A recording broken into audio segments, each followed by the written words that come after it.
एक समय की बात है। रात के वक्त एक बूढ़ी औरत अपने घर के बाहर सड़क किनारे बत्ती के नीचे कुछ खोज रही थी। यह देखकर वहां से गुजर रहा एक राहगीर बोला कि अम्मा जी, इतनी रात में रोड के लाइट के नीचे क्या ढूंढ रही हो? क्या कोई चीज खो गई है?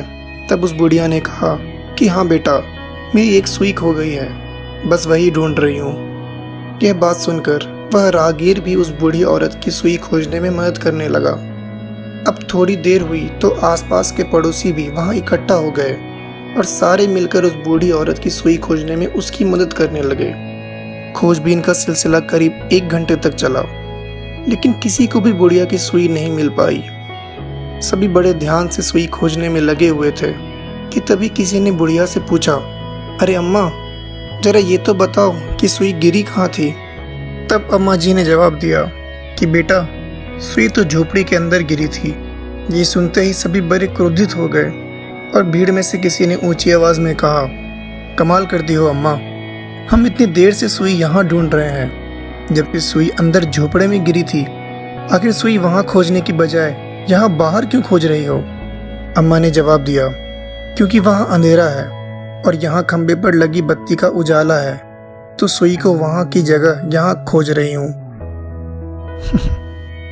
तो इस कहानी से हम क्या सीखते हैं? हम सफलता पाने के लिए उस राह पर दौड़ लगाते हैं जिस राह पर दूसरों ने कामयाबी हासिल करी होती है।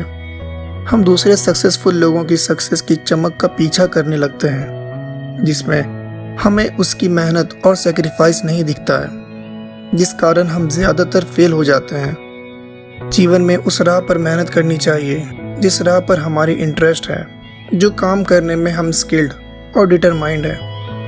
वरना हम भी इस कहानी की बूढ़ी औरत की तरह ही, जो गलत जगह पर कामयाबी जो इस कहानी में सुई है वो खोजने की आस में अपने लाइफ को बर्बाद कर देंगे और अपने आप के लिए कुछ सही नहीं कर पाएंगे।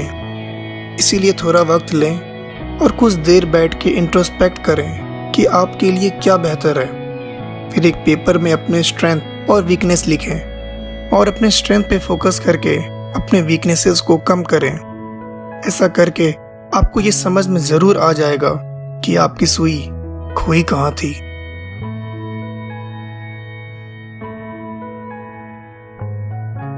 अगर आपको ये वीडियो पसंद आई है तो इसे लाइक करें और हमारे चैनल को सब्सक्राइब करें।